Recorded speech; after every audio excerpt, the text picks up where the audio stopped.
Anda jangan jadi pejabat publik kalau tidak mau dikritik. Nah, Di poinnya itu, jangan menjadi pejabat publik kalau tidak mau dikritik. Karena filsafat kritik itu tergantung dari bagaimana interaksi kritik itu sendiri.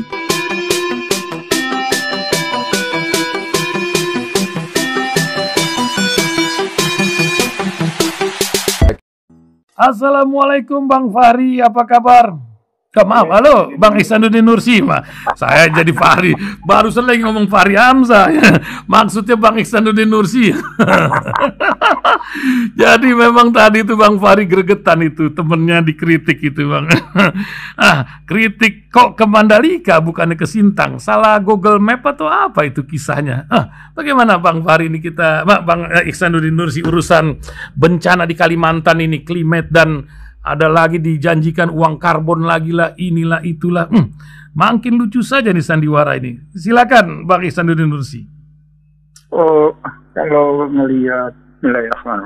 ngelihat apa yang saya sampaikan tentang COP26 dibanding dengan Paris Accord misalnya, perbedaan yang paling mendasar adalah soal target penurunan 1,5 derajat Celcius panas bumi atau sekitar 2,7 derajat Fahrenheit. Kesepakatan kedua menghentikan penggunaan batu bara yang diprotes oleh India. Cina juga. Sehingga pembicaraan itu menjadi tertunda dan akan masuk lagi pembicaraan pada berikutnya. Dan yang paling penting, dengan penurunan suhu bumi 1,5 derajat Celcius, itu berarti emisi gas, emisi rumah kaca memang dikurangi.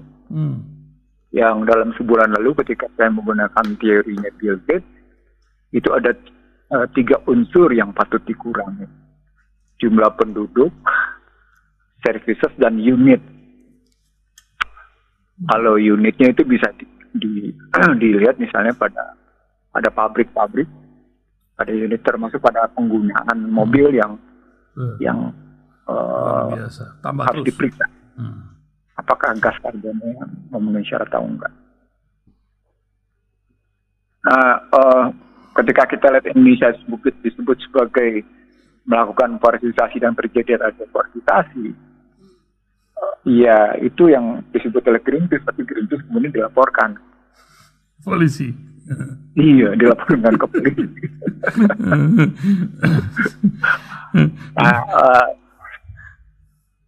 Pada saat yang sama ada bukti juga dari majalah di Jakarta ya, dalam rangka food estate, kawasan pangan, itu terjadi penggundulan yang mengakibatkan banjir karena tanpa analisis dampak lingkungan yang cukup mendalam. Saya terus terang melihatnya jadi ada beberapa sisi di dalamnya. Minimal kita punya 4 sisi. Sisi yang pertama adalah kalau kita pernah berpikir tentang perencanaan, maka kita akan berpikir ruang. Kita akan berpikir zona, kita akan berpikir tempat, zona, dan kawasan. Lalu kita akan melihat, Anda lihat sebagai Kalimantan yang paling luas, tapi Kalimantan juga punya masalah sebagai penyerapan air. Lalu kalau kita lihat Jawa dan Sumatera, maka seperti yang saya sampaikan berkali-kali, problem utamanya ada soal perencanaan tata ruang. Yang tata ruangnya sangat ditentukan dari kekuatan korporasi. Kalau kita pergi misalnya ke pinggiran-pinggiran Jakarta, Kerawang, Cikampek. Iya, semuanya kan udah semua sawah udah jadi pabrik. Kalau kita pergi di kota besar lain, bahkan kalau kita pergi di Kalimantan Timur, di Balikpapan, lubang-lubang itu. Kalau kita pergi juga misalnya Kalimantan Barat, di Pontianak, di Kalimantan Selatan, semua di kota-kota besar yang akhirnya soalnya soal tata ruang, yang ujungnya adalah soal industrialisasi dan perdagangan. Industrialisasi, perdagangan, residensial. Industrialisasi, perdagangan, dan residensial. Kita tidak pernah berpikir untuk menarik relasi antara jumlah penduduk dengan ketersediaan pangan dan ketersediaan energi dengan baik. Itu baru unsur populasi dan tata ruang. Belum kita berpikir servicesnya, jasa yang dibutuhkan untuk layanan yang dibutuhkan untuk kehidupan manusia. Dan berikutnya dari unit-unitnya kalau pakai teori Bill Gates. Nah, karena itu Bill Gates berpikir sudahlah daripada pusing-pusing mikirin layanan dan unit services, kurangin aja jumlah penduduknya. Kopol lagi. Betul.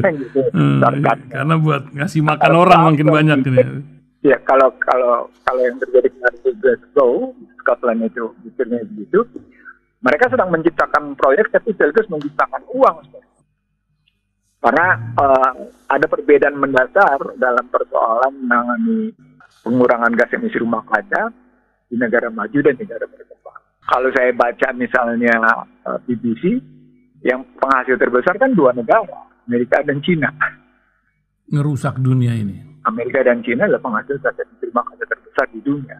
Nah, tapi dari situ mereka menggeser isunya makanya mereka menggeser itu dengan penggunaan fosil, energi berbasis fosil, menjadi energi berbasis renewable. Nah, berjumpa lagi kita dengan statementnya Bill Gates. Satu saat industri otomotif akan berhenti, industri energi akan berhenti, karena seluruh industri otomotif akan menggunakan baterai elektrik vehicle. Yang barangnya dari Konawe, yang karyawannya 80.000 tenaga asing, yang disampaikan hanya 3.000, begitu kan data? Iya, apalagi. Lalu itu kan making money semua tuh. Dengan alasan itu gitu. Seperti pemeriksaan knalpot Anda gitu. Itu making money kan. Jual teknologi, mesti bayar. Nah, mestinya kalau memang mereka kayak gitu, ada lagi yang menaik yang tidak terungkap dengan baik. Bahwa setiap pohon itu akan dihargai sekian dolar gitu, dalam rangka penurunan emisi gas emisi rumah kaca. Sekarang pertanyaan ini dibayar dengan apa? Nah, kan dengan US dollar. Betul. Yang mencetak US dollar itu siapa? Amerika. Basis teknologinya apa? Nggak ada. Berarti kita dibayar uang kosong. Dan itu pun enggak cukup. Dan itu pun belum cair-cair dijanjikan 2019 sampai sekarang ya. Jadi sebenarnya kalau kita mau subhanallah, kalau kita mau cerdas mikir gitu ya. Dikit aja. Ini kita dimainin seolah-olah mereka cerdas, kita bodoh gitu loh. Bukan. Kalau Betawi bilang dikadalin. Iya, dikadalin. Kenapa dibilang kadal ya? Saya suka terheran-heran sama orang Indonesia yang kalau bernegosiasi di luar tuh kayak. Saya sih terus terang karena saya punya pengalaman walaupun tidak banyak ya. Bernegosiasi dengan pihak luar saat itu ya. Alhamdulillah Abdurrahman Wahid sebagai presiden mempercayakan saya gitu. Enak tuh kalau kita punya harga diri. Kalau punya marwah ya lah. Enak itu. Kita tidak punya kepentingan, tidak punya harga diri, kita tahu apa yang kita mesti capai, apa yang kita mesti bela, apa yang kita mesti junjung gitu. Dan tidak kita berharap. Tahu strateginya begini, pola negosiasinya begini. Itu kan ada tuh buku yang menjadi bagaimana how to negotiate gitu ya.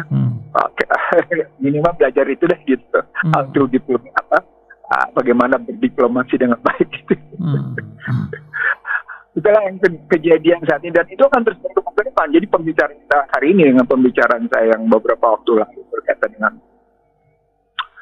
kudeta korporasi gitu ya. Kemudian juga yang sudah terjadi. Yang dengan baik gitu ya.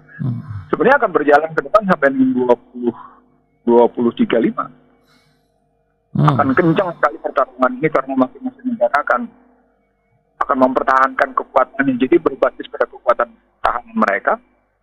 Mereka akan terus melancarkan satu sistem yang saling mendominasi, yang dalam bahasa lainnya sesungguhnya bukan perang dingin, tapi itu yang disebut dengan symbolic torture, perang yang tidak terasakan sebagai perang, tapi sebenarnya terasa. China di Indonesia suka tiba-tiba juga sudah merangsek kereta api cepat, tenaga kerja asing, nikel, pinjaman-pinjamannya, itu sudah merangsek. Suka tidak suka, itu perang. Jadi saya bilang 5I, ada invasi, ada intervensi, ada infiltrasi, itu sudah berjalan. Itu dampak dari satu kebijakan yang tidak dirasakan atau tidak diketahui atau tidak didalami dari prinsip-prinsip investasi perdagangan bebas dan utang luar negeri. Yang di Indonesia berjalan sejak yang namanya ditandatangani KMB. Jadi ada upaya Barat, khususnya saat itu kalau kita balik ke tahun 50-an ke 49 sudah berlangsung, untuk mempertahankan posisinya Indonesia begitu gitu. Nah, di era Orde Baru itu dikukuhkan, di era reformasi dikukuhkan makin kuat. Jadi sesungguhnya itu yang saya bilang, kita merdeka cuma 4 tahun. Kapan? Lebihnya kita didominasi oleh pihak lain. Gitu. Masya Allah.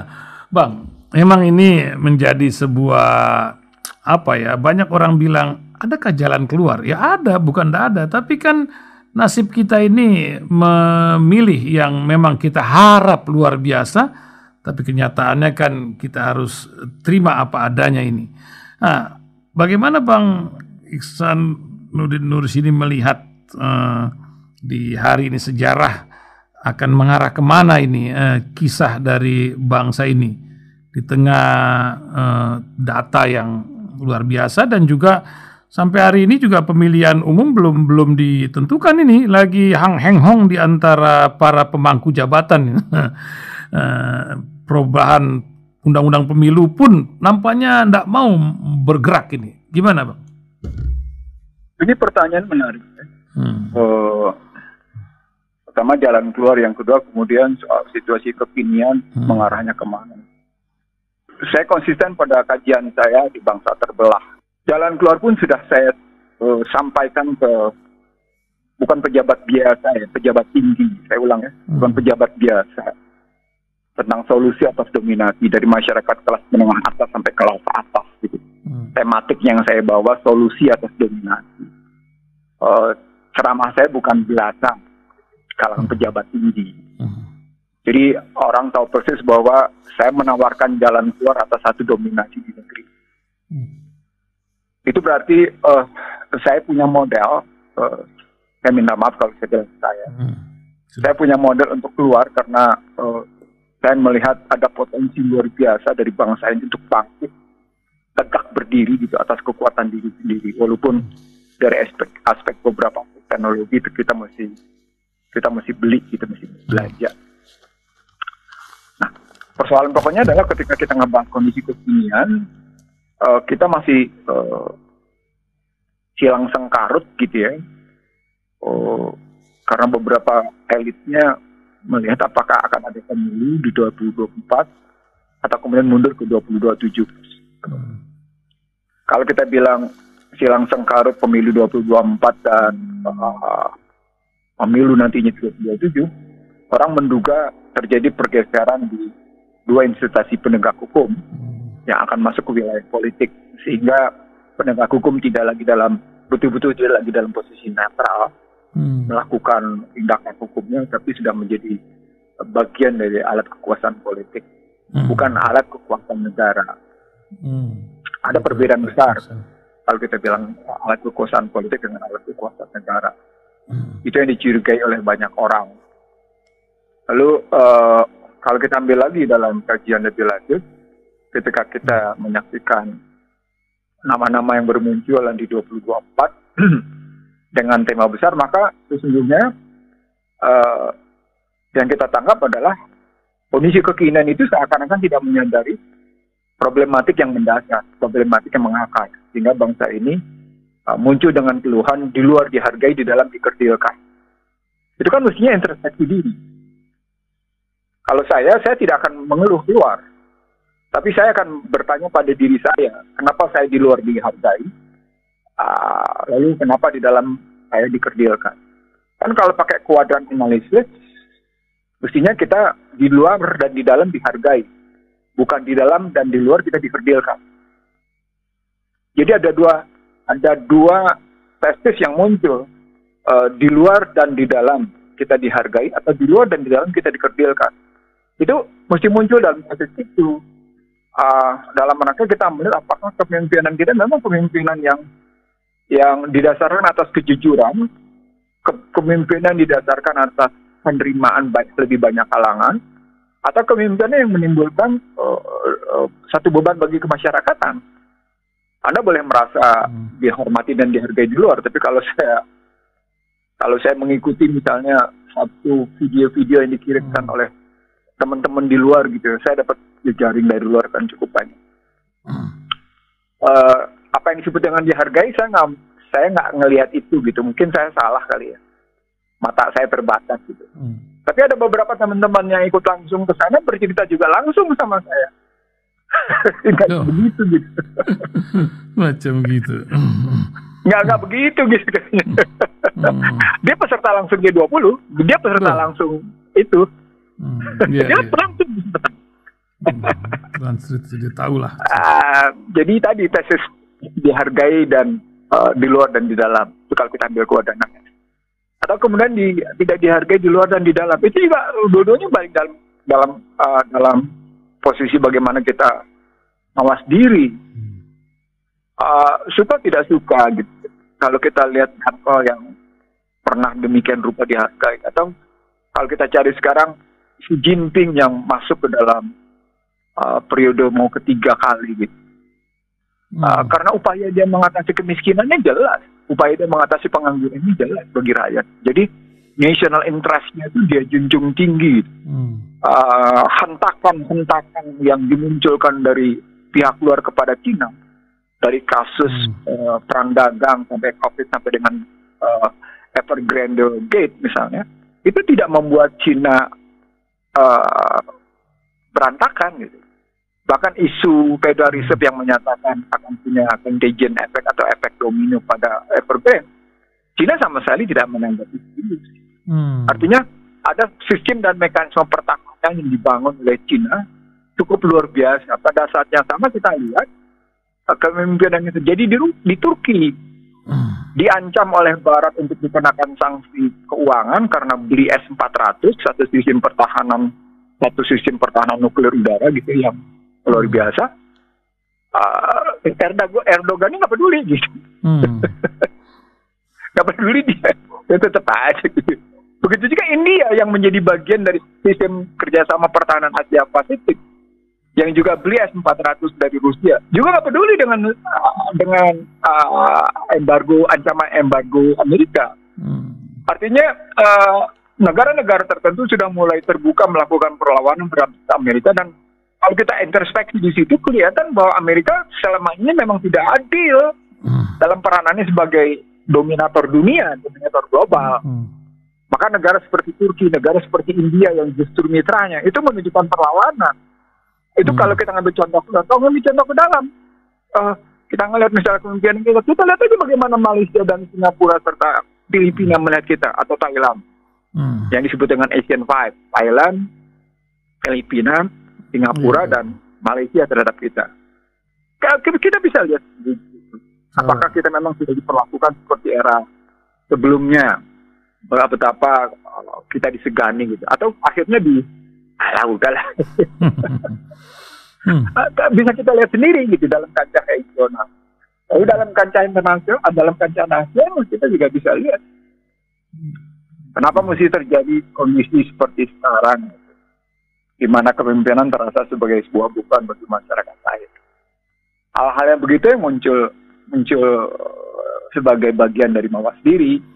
Nah, kalau itu pertanyaannya menjadi berarti ke depan sistemnya, kesalahan sistem yang kayak gini mesti diperbaiki. Itulah muncul gelombang keinginan orang, kalau saya di sebuah grup gitu ya, menyatakan pentingnya kita kembali ke Undang-Undang Dasar 45, lalu kita perbaiki berbagai kekurangannya. Misalnya tentang periodisasi masa jabatan, seperti yang saya ulang berkali-kali. Lalu tentang katakan pasal 23, bagaimana peranan fiskal dengan moneter jangan jauh lebih baik. Lalu di pasal 33 tentang bagaimana hajat hidup orang banyak dan komersial goods atau barang komersial ditegaskan. Lalu kita kembali lagi ke dalam relasi posisi sisi multikameral, dipertegas tentang utusan daerah dan utusan golongan. Mari kita perbaiki yang dalam bahasa sederhananya, dalam bahasa prosesnya. Yuk kita bikin dimnya, di mana kekurangan Undang-Undang 45. Baru kita lihat di mana kelebihan Undang-Undang 2002. Jangan malah bikin ketentuan yang bertentangan satu sama lain. Ini kan Undang-Undang Dasar 2002-nya bertentangan satu sama lain. yang tidak cocok dalam kehidupan ini. Jadi artinya kita berpijak pada satu kondisi yang basis konstitusinya nggak jelas gitu, bukan nggak jelas tapi bertentangan satu sama lain. Nah, para petinggi ini bukan tidak sadar isu tentang pokok-pokok haluan negara, gitu ya. Itu kan diakui bahwa sesungguhnya ada problematik dalam kehidupan bangsa dan bernegara, dalam perencanaan pembangunan. Tapi repotnya mereka hanya bicara PPHN tanpa bicara tentang kelemahan dari Undang-Undang Dasar 2002. Nah, itu artinya kalau kita ambil dalam pertanyaannya Ihsan tadi, bagaimana mengarah ke depan, ada pejabat tinggi itu yang mengakui bahwa memang ada problem tersendiri dalam kehidupan berbangsa bernegara berbasis konstitusi. Tapi mereka, ya sudahlah, toh kita sedang menikmati gitu. Itu yang saya sebut sebagai Stockholm Syndrome. Itu yang saya sebut sebagai Stockholm Syndrome. Simbalik torturnya melahirkan Stockholm Syndrome.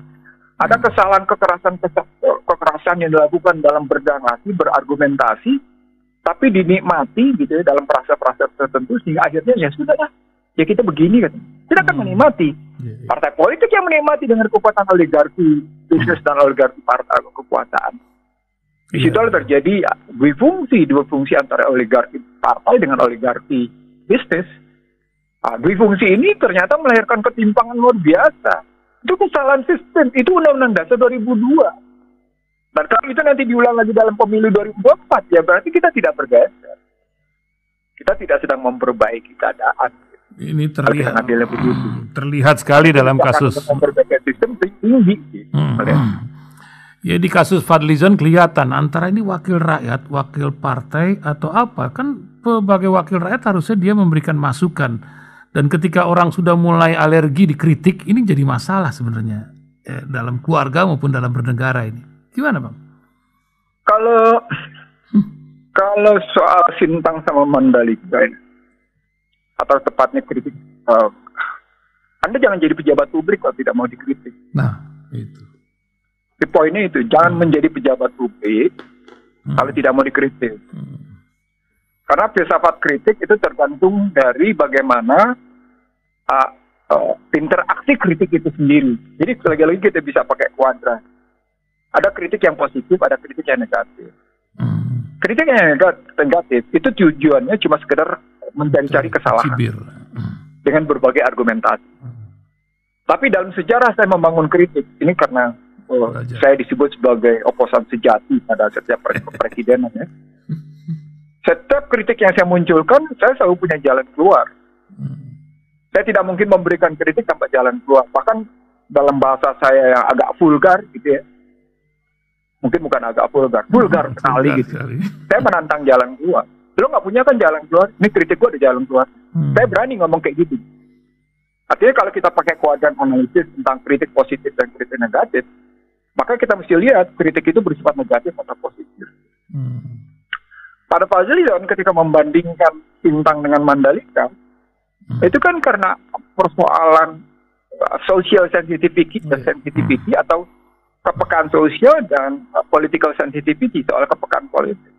Kalau Anda memang punya rasa kemanusiaan sebagai pemimpin yang bertanggung jawab atas masyarakatnya, maka mestinya bukan ke Mandalika tapi ke Sintang. Tapi kan Fadlizon kritiknya kurang lebih mestinya begitu gitu. Terus terkesan tidak mau dikritik. Itu ada hal lain dalam persoalan kepekaan sosial politik tadi. Nah, dalam teori orang yang menolak kritik, biasanya sesungguhnya ada secara psikologis mengakui ada kesalahan. Jadi suatu kritik yang sesungguhnya berbasis pada keinginan untuk memperdalam atau mempertajam atau memperluas kepekaan terhadap tanggung jawab sosial politik, dia mesti diterima. Kenapa? Karena tujuannya memperdalam kepekaan sosial politik gitu ya, dalam rangka tanggung jawab menjalankan amanah. Terima saja dengan lapang dada, lalu kemudian memang kami akan berkunjung ke Sintang atau lebih baik menjawabnya dengan lebih bijaksana gitu, daripada kemudian terima dengan marah atau dengan menolak. Yang pertama, yang kedua, kritik juga bisa dia dalam rangka tadi mencari-cari kesalahan. Tapi bisa juga tidak dengan model kritik. Anda bisa lihat model buzzer. Dia tidak melakukan kritik terhadap pemerintah. tapi dia kritik habis-habisan pihak yang mengkritik pemerintah. Itu metodologi simbolik tortur yang luar biasa yang diterapkan. Itu teori Jean-Pierre Bourdieu, posisi dari Perancis gitu, yang acap kali saya pakai dalam berbagai ceramah saya gitu. Bahwa bahasa itu bisa dipakai dalam cara-cara tertentu menyampaikan satu kekerasan yang dirasakan sebagai sebuah kelemah lembutan, dan kemudian orang yang menerimanya merasa betul bahwa itu lemah lembut, padahal itu sebuah kekerasan. Nah, kalau kritik itu di satu sisi terhadap sesama kelompok, tapi tidak terhadap pihaknya, ya akan terjadi apa yang disebut dengan konflik, bukan lagi pada konflik narasi, tapi konflik nilai. Ini yang tidak dipahami. Jadi saya melihat permainan buzzer, permainan penolakan kritik, dan kemudian sikap I am the law, dia sudah lagi tidak dalam konstruksi konflik fungsi.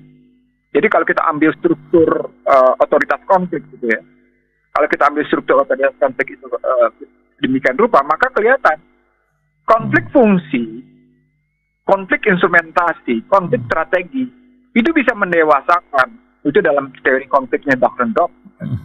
Tapi ketika masuk ke dalam teori konflik nilai, dia langsung saling menegasikan, dan ketika konflik nilai tidak diselesaikan, dia akan habis menggerus kreativitas dan kelancaran mobilitas masyarakat untuk mencapai tujuannya.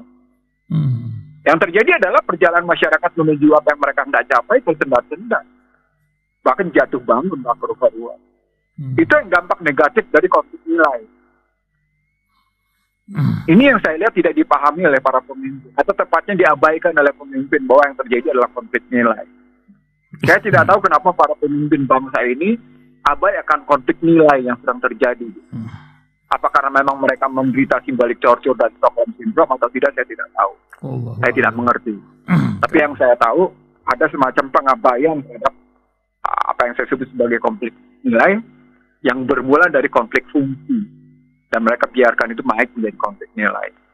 Nah, inilah kritik yang sesungguhnya tidak lagi bermuatan pada narasi-narasi tertentu, propaganda, bermuatan kepentingan tertentu.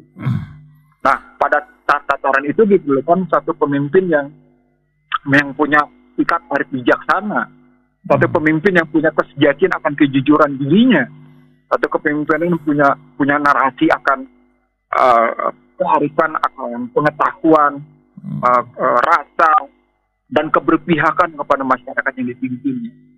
Selama sang pemimpin tidak merasakan siapa yang dilindungi, siapa yang disejahterakan, siapa yang dicerdaskan, dan siapa yang diajak ke depan, ya agak repot. Luar biasa. Nampaknya di hari ini nih Bang, Hari Toleransi Internasional hari ini juga. Nampaknya buzzer ini nggak ada toleransinya, sampai make nama Joram van Cleveren, Belanda ini uring-uringan namanya dipakai kepada para pemuji Jokowi dan pengkritik Anies. Toleransi apa yang, kalau dalam Islam sih sudah jelas sekali lah, terang benderang.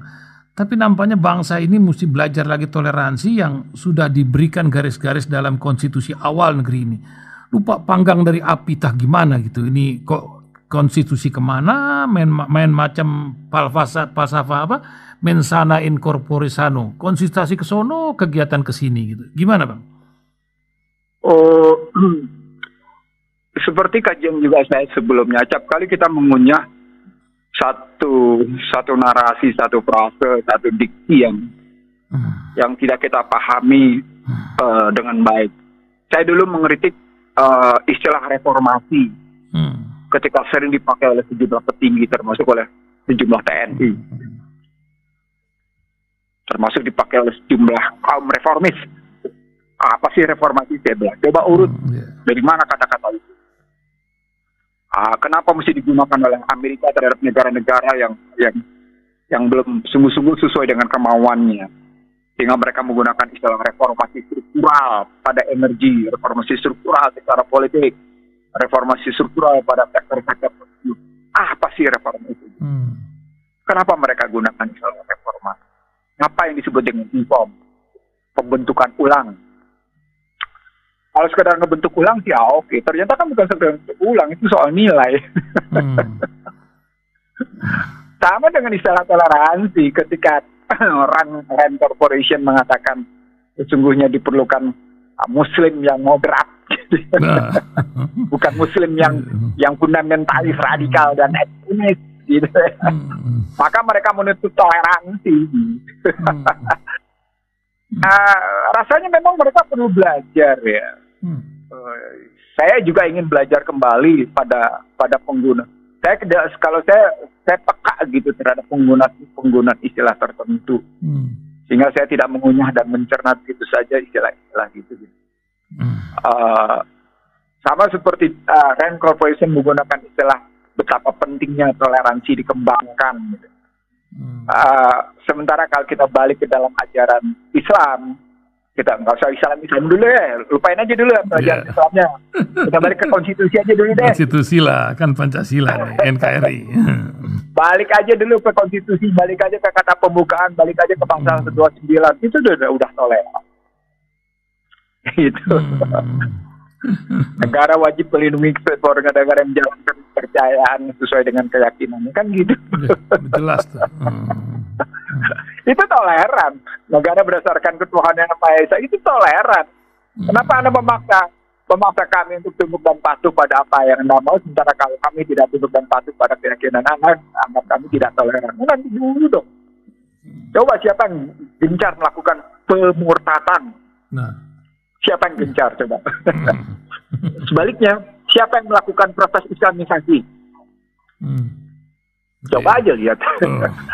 Coba kalau indikatornya sederhana kan. Apa indikator berikutnya? Lihat statistik. Jumlah penduduk Islam naik apa menurun?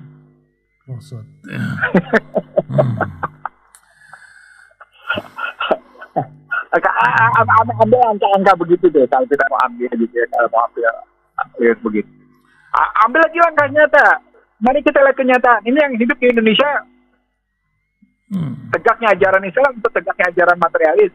Dengan riba yang tidak masuk ke sumsum, bukan lagi ke susun antara ke sumsum dan ke tulang. Coba deh. Bukan lagi ke darah ya, ke sumsum dan ke tulang gitu. Iya, bukan lagi ke susun dan saraf, sudah masuk ke sumsum dan ke tulang. Ayo coba deh jawab kalau udah kena kayak gitu.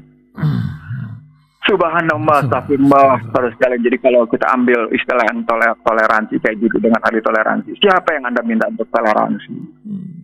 Saya bukan tidak setuju dengan istilah itu. Saya setuju sekali karena ajaran Islam tegas-tegas menyatakan agama kami.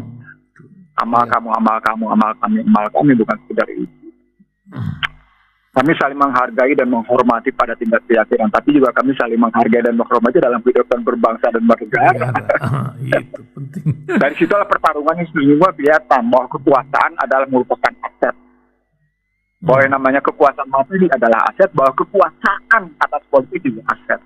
Nah, ketika kekuasaan atas politik dan kekuasaan atas materi juga adalah demikian tinggi asetnya, dan diarahkan untuk kepentingan nilai tertentu, jadilah dia bukan lagi dalam bentuk apresiasi, penghargaan dan penghormatan terhadap satu sama lain.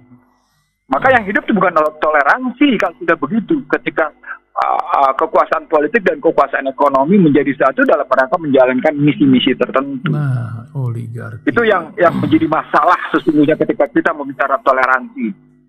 Hai para toleran yang berteriak-teriak toleran, Iksan Nursi menyatakan ketika kekuasaan politik dan kekuasaan ekonomi diarahkan untuk menegakkan misi-misi tertentu berdasarkan pandangan-pandangan tertentu, maka yang sesungguhnya sedang terjadi adalah intoleransi. Nah, ya memang kekuatan sekarang nih yudikatif, eksekutif, ya di DPR juga ditambah lagi satu selain pers itu oligarki. Itu yang menjadi sebuah literasi baru bangsa ini. Nah, ini untuk oligarki, Bang. Ini saya ingin tanya masalah minyak. Ini kok kemarin di Balongan meleduk, sekarang satu lagi meleduk. Petir katanya. Sehingga solar, saya kemarin cari solar di Jakarta agak repot tuh, susah kenapa. Apa yang terjadi sebenarnya ini di oligarki dan minyak Indonesia? Kan ini paling menyedot APBN cukup besar ini. Gimana, Bang? Saya terkawang ngakak karena satu hari saya pernah menjadi pembicara melawan satu tokoh yang menjadi ketua reformasi migas, pemberantasan mafia migas, gitu. Sehingga dihapuslah Petral gitu sebagai mafia migas. Ini. Saya bilang omongan Anda itu mimpi cara tanpa data dan kokoh. Lalu saya jembreng data saya. Jembreng, wah itu. Begini ceritanya. Saya satu-satunya manusia yang gagal diundang oleh para mafia migas itu ke Singapura. Sementara teman-teman saya berarti diundang. Dan entah apa yang terjadi di sana. Tapi saya tahu yang terjadi, cuma saya nggak layak mengemukakan. Nah, lalu dari sana ada sejumlah orang bangga karena rezim ini sudah berhasil memberantas mafia migas. Dan mereka menggunakan integrated supply chain sebagai pengganti Petral. Saya kembali lagi tersenyum. Kayak gue nggak tahu aja latar belakang integrated supply chain. Nah, dari sana sesungguhnya yang sedang terjadi adalah kalau tadinya bagi-baginya 2-3 orang, sekarang bagi-baginya lebih banyak. Itu. Nah, sesungguhnya yang sedang kita lihat adalah sepanjang yang namanya, ini kita pakai teori rekrutmen ya. Kita pakai teori rekrutmen soal impor.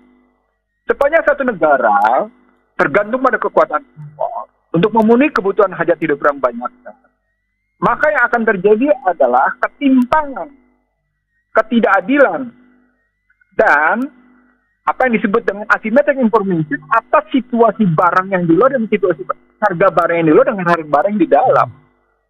Apa poinnya? Korupsi. Bahasa kerennya asymmetric information, itu Stiglitz, sehingga dia terima Nobel. Krugman memperkuat dalam teori perdagangan internasional. Ini pakai 2 tokoh ekonomi dunia yang masing-masing penerima Nobel.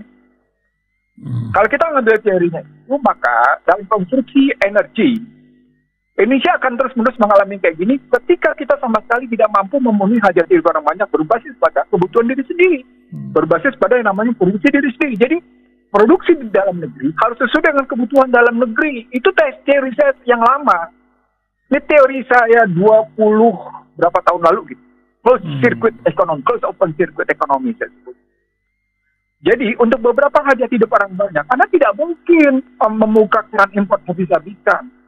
Apakah energi, pangan, atau yang lain. Tak mungkin kita buka impor, karena di situ akan terjadi ketimpangan luar biasa. Di situ akan terjadi disparitas harga yang luar biasa gitu. Nah, ketika kebakaran di Balongan Cilacap ini kan bukan baru yang pertama. Cilacap udah yang kedua kali, Balongan udah yang kedua kali kebakarannya. Kalau yang kemarin di Cilacap katanya kebakar tangki Pertalite, 31.000 kiloliter yang kebakar. Masya Allah. Ya dampaknya memang tentu pasokan dalam negeri berkurang. Walaupun kemudian dijamin bahwa itu tidak akan mempengaruhi harga. Begitu sampai pada persoalan harga, balik lagi saya ke prinsip saya. Yuk kita buka biaya pokok produksi. Saya ingat betul ketika saya berdebat dengan Pertamina, dia dengan entengnya menyatakan bahwa harga Pertamax, harga juru bicara Pertamina, bukan Pertamina. Saya menganggap dia bukan mewakili Pertamina. Dia anak kecil yang dipakai oleh Pertamina gitu untuk bicara dengan saya di sebuah TV swasta gitu. Yang buat saya dia tidak menjawab akar masalah. Bagaimana kita harus menjelaskan biaya pokok produksi dalam konstruksi hajat hidup orang banyak dan biaya pokok produksi dalam konstruksi komersial goods, barang komersial. Itu tidak sederhana menjawabnya. Itu bukan cuma sekedar seorang wartawan yang kemudian menjadi PR gitu kelasnya. itu semua ekonomi mendalam gitu loh. Karena ada soal perhitungan-perhitungan mendasar pada biaya pokok produksi untuk public goods dan biaya pokok produksi pada komersial goods. Nggak sembarang seperti itu. Padahal strukturnya jelas. Kalau saya menstrukturkan dari mulai eksplorasi ke tanking, ke distribusi, kilang, distribusi, tanking lagi, ke penyimpanan lagi, baru kemudian bisa ke retail. Itu panjang mata rantai. Pada saat yang sama kita harus impor karena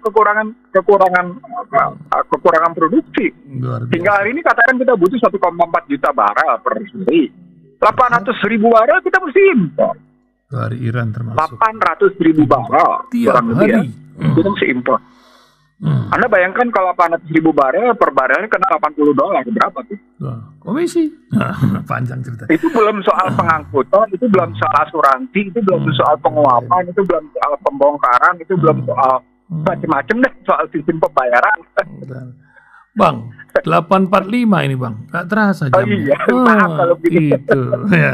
Ya, gimana cara ngeremnya kita? Kalimat apa yang mesti enak didengar oleh pendengar di pagi yang hari pertama, kalau kita bicara enak gitu,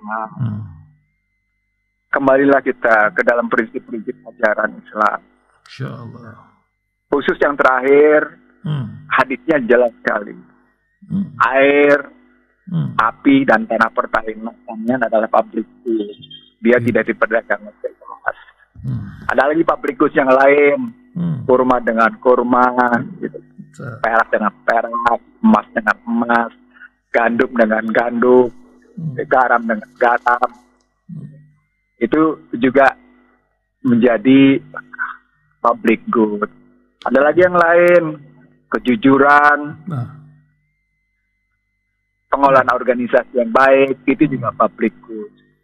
Ini kalau ambil dalam rangka kita apa yang saya sebut sebagai trust seeking the truth. Bagaimana kepercayaan menjangkau kebenaran menjangkau kepercayaan. Itu kalau kita jalan, kita akan kembali dengan baik. Kenapa negara-negara tertentu tetap bertahan pada katakan suku bunga acuan yang rendah? Kemarin Joe Biden mendapatkan persetujuan pada Kongres untuk 1 triliun infrastruktur. Itu kan lapangan kerja, karena memang dia menganggap betul bahwa problematik ketimpangan di sana tinggi. Jadi sesungguhnya kalau kita mau baik, nggak ada jalan lain. Itu ajaran Allah yang memberikan kebaikan kehidupan dunia. Selama kita pegang ajaran di luar ajaran apa, ya kita akan mengalami hal seperti sekarang. Mungkin balik nggak karuan. Nah, karena di level negara itu kayak gitu, maka pertanyaannya, di level mana kita bisa melakukan itu? Ya kembali lagi dalam ajaran Allah, ajaran Al-Quran. Al-Quran mengajarkan 7 lapis struktur masyarakat. Ada masyarakat internasional, ada masyarakat regional, ada masyarakat nasional, masyarakat sosial, komunitas, keluarga, dan individu. Kalau memang kita bisa melakukannya pada level komunitas, ya lakukan pada level komunitas. Yang penting defense mekanisme pertahanan diri atas gejolak itu kokoh, sehingga kita tidak menjadi korban dari arus materialisme yang menghanyutkan dan kemudian dalam suasana yang jalim satu sama lain. Saya kira itu yang bisa saya sampaikan. Terima kasih. Mohon maaf kalau kepanjangan. Terima kasih. Terima kasih Bang Iksan Nursi. Manfaat. Assalamualaikum Bang. Waalaikumsalam warahmatullahi wabarakatuh.